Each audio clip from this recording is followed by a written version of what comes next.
All right, good evening. Good evening. Welcome to our regular session pick up for this again. November 7th, 2023. Where has 2023 gone, is my question. Yeah. Mr. Slockett, could I ask you to lead us in the Sure. pledge, please?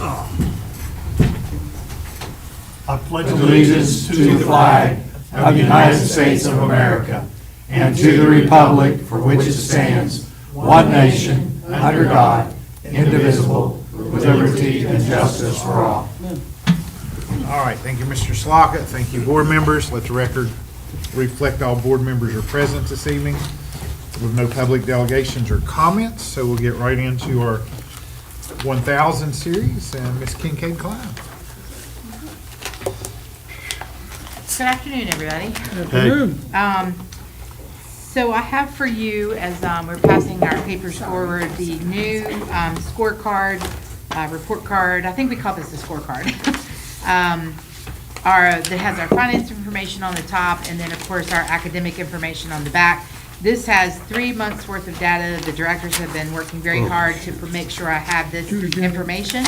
And Weavis is a little bit more cooperative this year. And so we have some more, what we think of as a little bit better data this year for you. You'll notice our enrollment on the first page has dramatically changed from August into October. That's approximately the number that we have for the second month report. So we're right about 5,800 students is about what we're going to be funded for. You'll see the budget information that you receive regularly from Paula. Our work orders at technology in particular are running pretty high because at the beginning of the year, there's a lot of imaging, a lot of work's done under Rebus, so those numbers are pretty high for that reason. You'll see operations maintains a pretty solid number, and then as the year goes by, your specialists, they work at a pretty rapid pace as well. Denise gave us the number of actual professionals versus service, and then we have the absences and our postings that you see listed there. Any questions on the first page? Yeah, where does 250 kids come from between August and October? In August, the data in Weavis is sketchy at best, and you have a lot of kids who, even though we post and say what the first day of school is, it's not, like I do the first 5 days. It's amazing in 5 days, the numbers that we have. Show up. Yeah, like kids like, oh, I didn't know we were coming back. Well, I thought we were off for the state fair. Yeah, no, we publish all that stuff. It's in the paper. It's on the website every year, all that stuff. But it's constant, every single year. And how's our numbers compared to last year?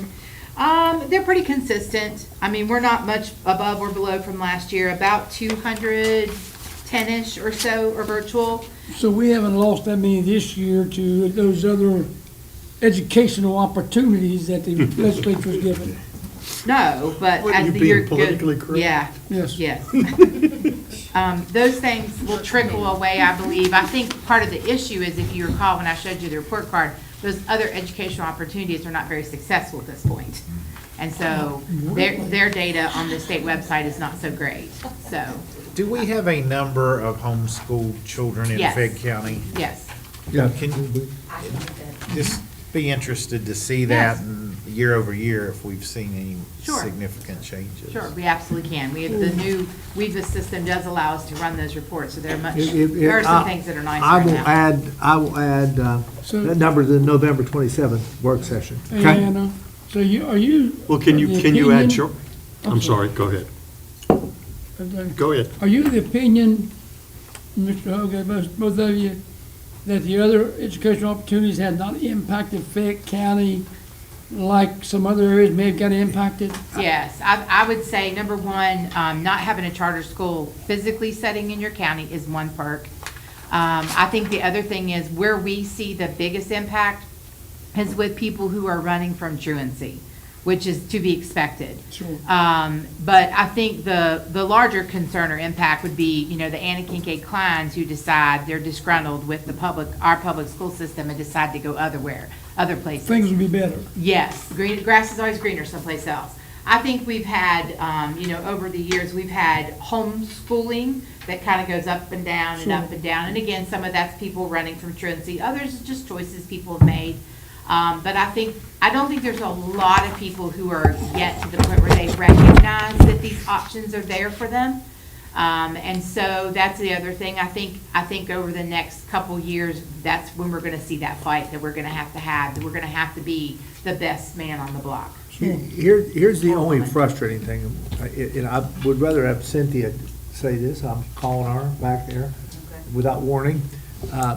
But what you and I discussed this morning about what their expectation is with virtual charters, I think you may have heard a little bit of that when we were in extracurricular meeting today, there, Mr. Ray, but I think the expectations of the state are a little frustrating, because they're expecting us, go ahead, explain it to them, I need to shut my mouth, and let you go ahead and talk. I received emails, and at first, I heard from other counties that other attendance directors were receiving emails. So we've started receiving emails from those students and parents that have submitted and are attending the virtual charter schools.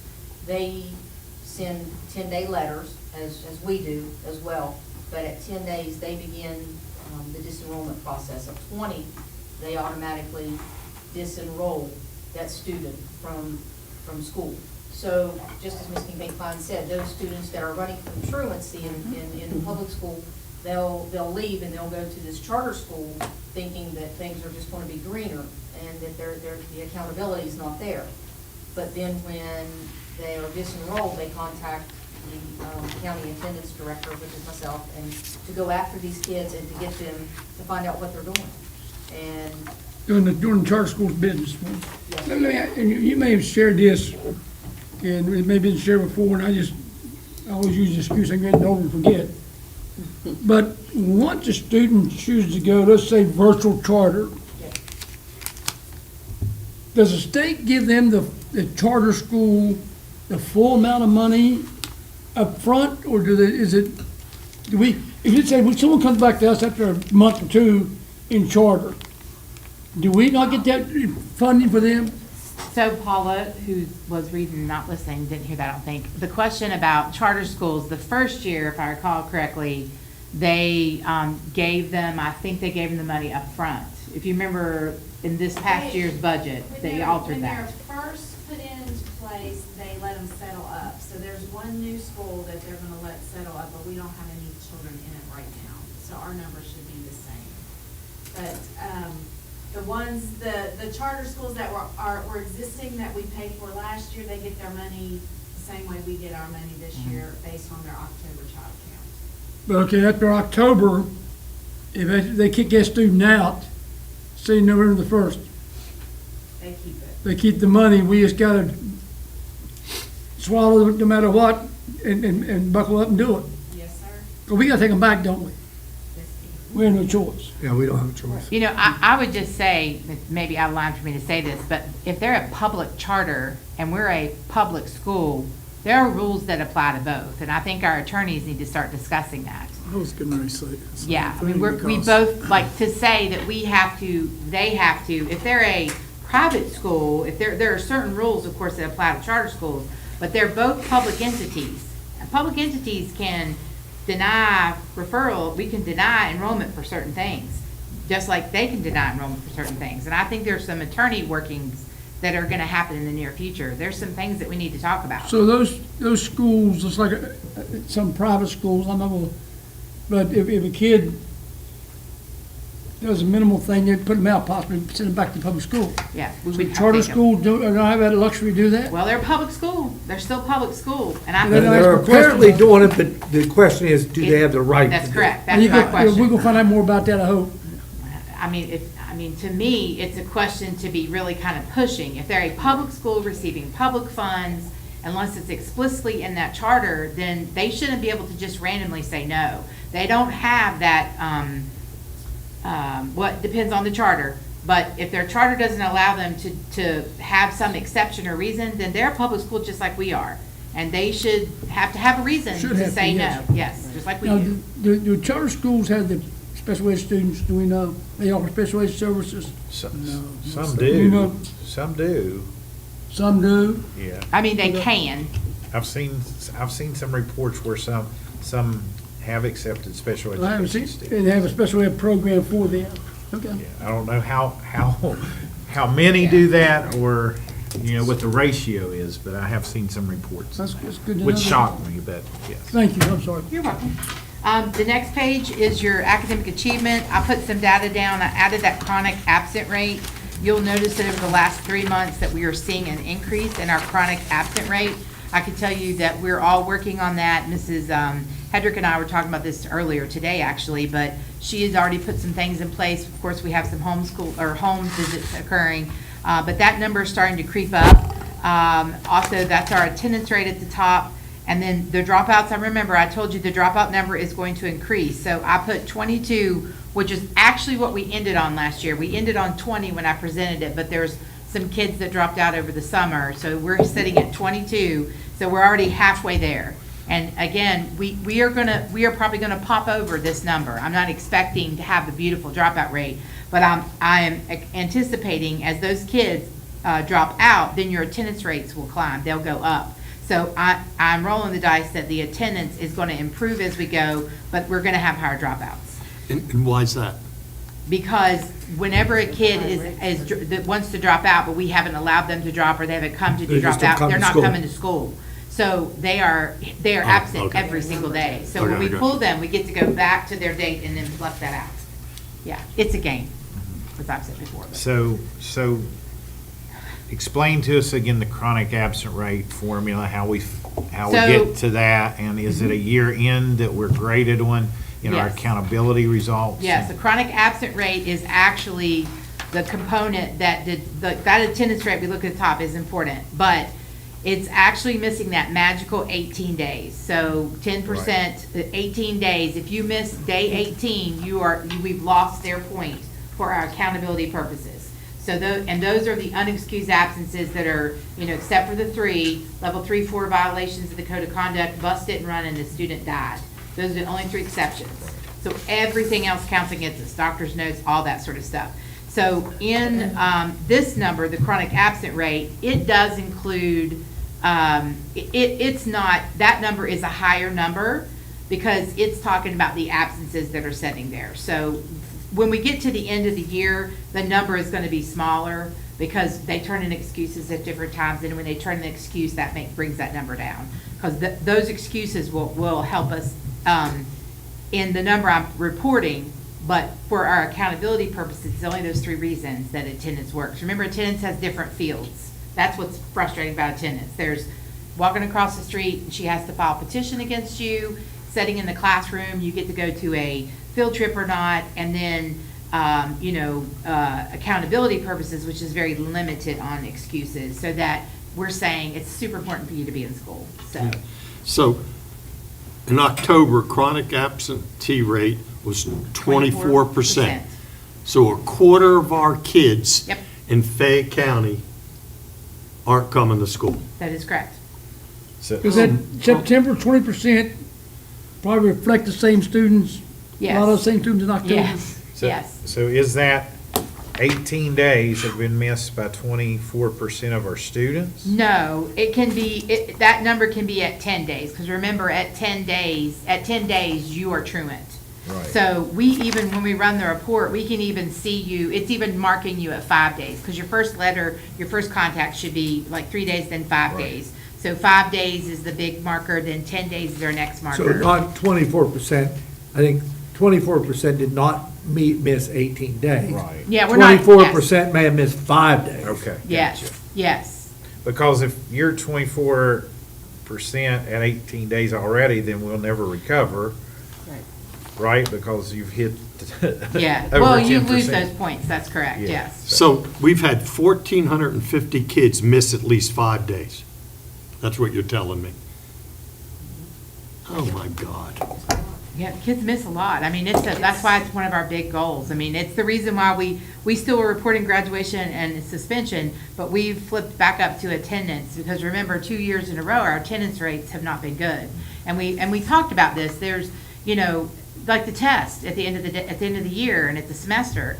Is it more important that they take a test or that they physically be present in school? It's always more important that they be present for a job. I mean, no job is going to test you, but every job is going to expect you to come to work every day. So we've got to start educating kids the high school kids, of course, that you gotta come to school because that's what a job's gonna expect.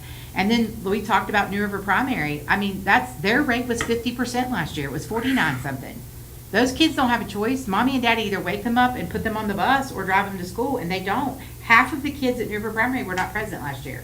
Their end of the year number was 49 something, 49.7. Ms. Klein, Yes, is this still a result, or does COVID still Yes. play into this? yes. It had an effect. It does have an effect right now, as we talked about at the last meeting that we had, where I was explaining a couple of those things. We told all these parents, don't bring your kid to school if they have a sniffle.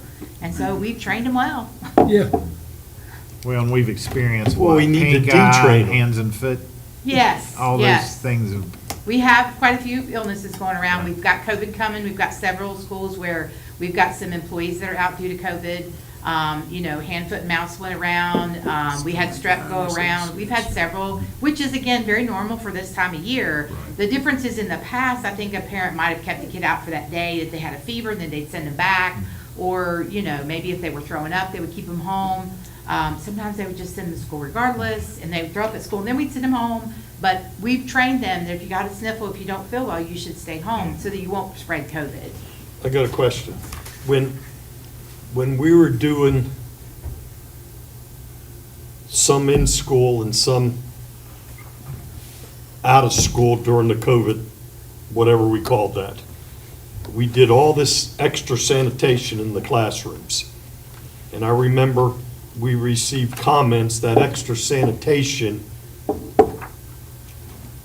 drastically reduced some of this other stuff that goes around, so those kids weren't missing for the flu or this or that. Are we doing extra sanitation, or are we going back the way it used to be, so all these other things are increasing again? Whenever we get hit with like a bout of the flu, because, a lot of times the health department would call us, or a principal call and say, I've got a big high number. It's not uncommon for Mr. Payton or myself to send an email to the principal or all the principals to let them know that, yes, we know that your custodians are cleaning and doing what to do. Can we wipe down all the handles? And, just to remind everybody, it's flu and cold season. And, what they tell you is good hygiene, wash your hands. Get those high school kids commit to washing their hands. You wish NFL high school kids, but like they don't wash their hands. The grade school kids are being walked to wash their hands. But, just focusing on those good hygiene things, that's basically what we've been asked to do. And that sanitizing and cleaning stuff is the same stuff we've been doing. We just remind everybody to make sure it's being done, to do some spot checking and all those kinds of things. Well, during the pandemic, we did over and above sanitation in the schools. And what I'm asking, we don't do that anymore. We do back what we used to do before the pandemic. Well, I'm I not, don't think we can go. I'm sure we, I agree with that. I haven't told them to stop doing that. As a matter of fact, I tell them to keep using the same products. We still have Protex on hand, we're still I've using noticed those it. products there. I haven't told them to do that, but I also haven't said, I just, Assume. yeah. Okay. Right. I think it's just always important to remind everybody to do the hand washing, to, wipe the handles. A lot of people forget to do things, and especially even at home. I mean, you have to understand a lot of this comes from home into the school, or at Walmart into the school. I mean, we're not the only big institution in town. Walmart has just as much germs as we do. and here's the tough part of it all. There isn't the amount of public awareness, Mhm. there once was. Everybody was being very careful themselves about interacting with others. Absolutely. What she just said, during the pandemic time, people just didn't run around with other people, and they didn't do the things that we see them doing now, and people aren't cautious, Not that I'm telling them, I mean, we have this argument whether you live in a normal world or you live in this pandemic world. It's a tough argument to make either way.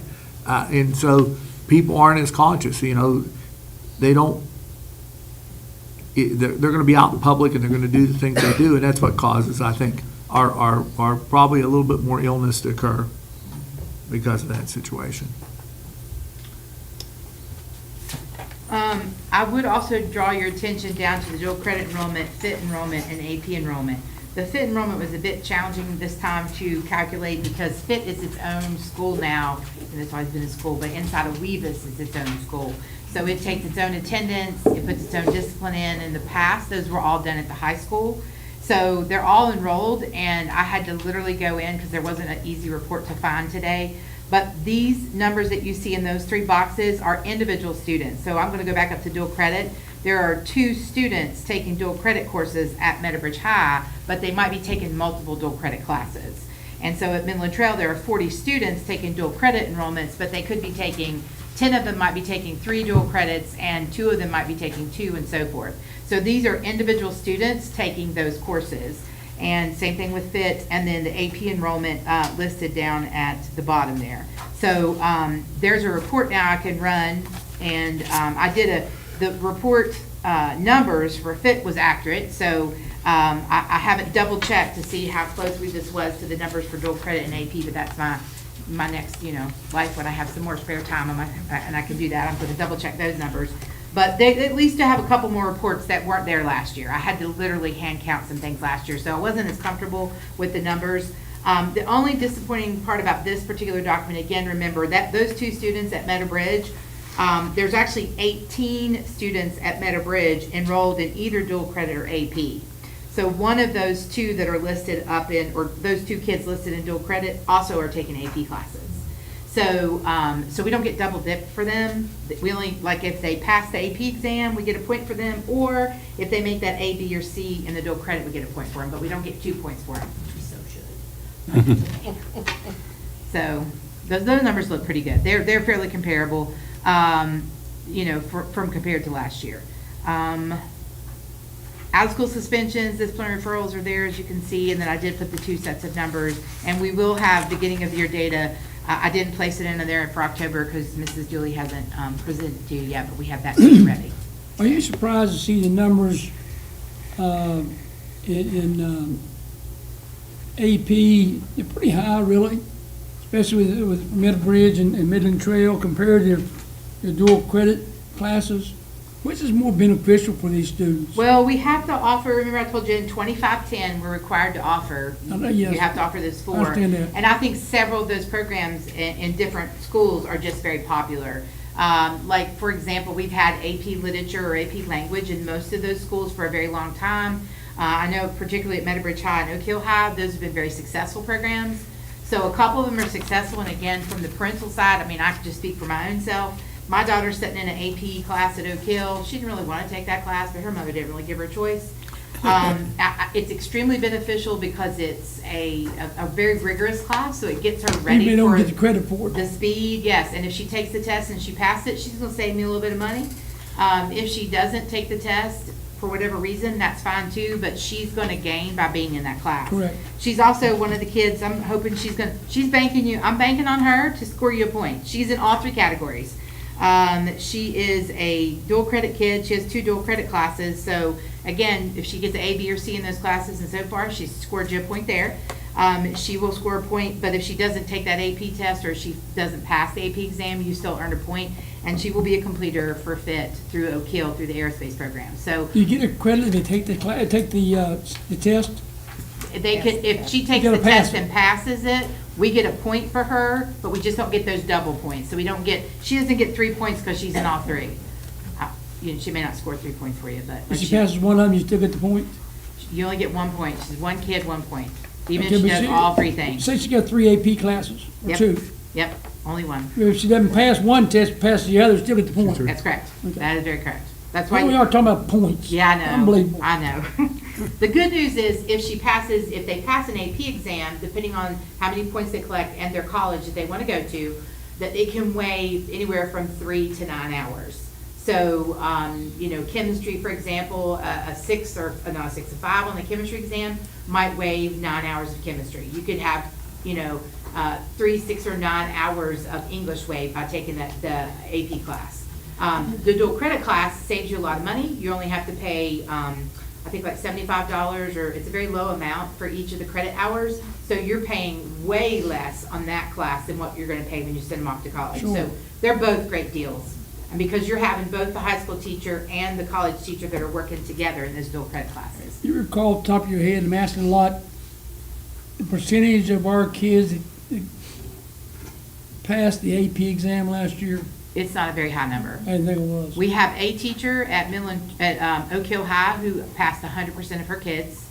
What class was that? Miss Taylor, Mrs. Taylor, What- AP language. AP language.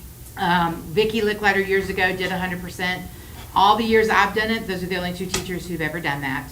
100% is well above the national average. Sure. I don't recall, and Dawn may remember, how many kids she had. It wasn't a small group. I think she had 10 or 12. That's what I was thinking, 10 or 12. I know Nancy's class is very small this year. She's in that class. There's only 3 of them. But those are very rigorous classes. I mean, they're, again, they're tough. You can teach an AP class and not be tough. I mean, it's like everything else. It's how you teach it, it's how you teach it. But it's designed to be a very rigorous class. And if they take that class and they do well, when they go to college, those college classes will be something they can roll with without much trouble. So I don't think we're hurting either way. I think it's up to the parent and the I hear child. more success from kids taking the AP class and going on and taking the higher level classes versus the kid, in that particular subject, versus kids taking dual credit, like English 101 and 102, then take the next level of English and struggle. They I understand could. AP kids, like I said, are more rigorous. I think a lot of that sometimes could be, I don't know if all colleges do it this way, but I know like WVU Tech, a lot of times or sometimes those dual credit classes can be an adjunct who's teaching that class. So an adjunct could be any of us in the room who have a master's degree, Right. and maybe we've never taught a college class before. So our level of rigor is maybe not very high. So if you leave my, college algebra class and then you go to the professor next door who teaches trig, you might have some trouble. But either class, I think it's a better pace than a regular, like our English 12 class, for Thank you. sure. So the more you educate us, the more, we're gonna ask for, right? I So know, that's It would okay. be wonderful to see a breakdown of those students in AP Uh-huh. that scores 3s, 4s, 5s, right? 5's the top of the That scale. would be good. To see which ones get the 3 hours, the 6 hours, or 9 hours. I'd be interested in seeing that. Well, that is hard for us to determine for this reason. They're no longer our children. Right. Okay, so we don't have, they would have to give us that data. So there are lots of different pieces of data I can pull from. So we can try to reach out to them and get that data. But it's kind of like at FIT where they have to, there's a postgraduate piece that they do, and we're kind of hit or miss on that. But we're asking, it's not just, did you go to college, but hey, how many hours did you get? But So, we do know if they scored a 3, 4, or 5, Yes, we absolutely right? do. So maybe we don't have to go beat down colleges to try to figure it out, but if we could at least stratify by Oh, yeah, by we the can do that. scores. yes, we absolutely can. Mhm. All right. I got a question on out-of-school suspensions and disciplinary referrals. It looks like at the rate we're going, we're going to be over last year's base. And I guess I have a question, not why, but is the reason because of the new state law where teachers can pop, what's the reason? I mean, the referrals last year, we met a 15% reduction, so 4418 is 15% less than the year before. So I just put the end number that we ended with, because we did not select that as a measure in our strategic plan. So, the number of referrals increasing in October isn't unusual. You would expect to see a big jump in September because we're there all day, or we're there all month. Okay. And October is traditionally always one of our largest referrals. Okay. The shock is the not increased suspensions in September and October. Not having we typically have a higher number of suspensions. So I always base my understanding of what we're doing discipline-wise with referrals, because every teacher in the building makes the referral. Like, the suspensions are determined by a very small subset of people, principals and assistant principals. So I can decide, regardless of what the 5 of you do, I can decide whether or not to suspend you or not. So again, those numbers aren't unusual to increase. I don't recall right now what October was last year, but we typically see October and sometime in the spring, either in April, one of those months that's a long month that we're here and there's no breaks, that'll shoot real up, the referrals will shoot up. Usually by October, this is how I always describe it. You've talked in August about PBIS, you've reminded all those kids about the rules, you're feeling kind of forgiving as a teacher. In September, little Johnny's starting to get on your nerves. You told him 55 times to stop doing whatever it is that he's doing. By October, you're done. You're done having that conversation with him. You send him to the office. So you typically will see a high increase of referrals in October. If we did not see high referrals in October, that would be strange. And we are doing something else a little bit that we hadn't done in the past. I think the work of this board with us Yeah. in terms of discipline, we are, and Dawn was back there, and we had a discussion earlier, I think, with Coach, when we were in there for just a minute. We're calibrating our principles, and we've talked about that word here. These sessions, Dawn has another one coming up, where she meets with them, and they begin to discuss disciplinary actions they've taken to make sure that we have as much consistency as we possibly can throughout the system. And I think, I don't know how that's going to affect us or that's not going to affect us. I don't want to make that projection. But I think that has the potential to affect it a little bit, because somebody may have not taken that as seriously, and we want to make sure that we have consistency in our schools. Other questions? Good job. Well, thank you. Thanks. Okay, moving to 2000 series, we have approval minutes 2076 and approval to sell property 2077. I'll entertain a motion for those. So moved. Thank you, Ms. Whitlock, and a Second. second. Thank you, Mr. Groom. And I'll open the floor for any questions or comments.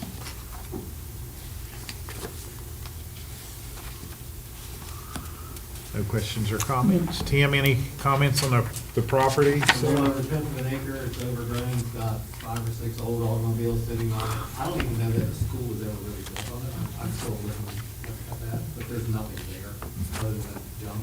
The person across the street wants to buy it, Okay, and I think it's a good opportunity to get rid of the liability. Yep. agree. Good job. Okay. All right, we have a motion second. All in favor signify by aye. Any opposed? Motion carries 5-0. Nothing on our consent calendar. Finance, we've got accounts payable 4022. Paula, any thoughts for us? Okay, I'll entertain a motion. So moved. Thank you, Coach, in a second. Second. Mr. Slockett, and I'll open the floor for questions for Paula. All right, Paula, got by easy. All in favor signify by aye. Any opposed? Motion carries 5-0. Personnel, a So little bit moved. more here. So, thank you, Mr. Slockett, and a second. Second. Ms. Whitlock, and I'll open the floor for questions. Pat, I want to make a motion to go into executive session, because I have a question on personnel that I don't think we want to discuss in an open session. I'll second that. Okay, I have a motion second to go in executive session on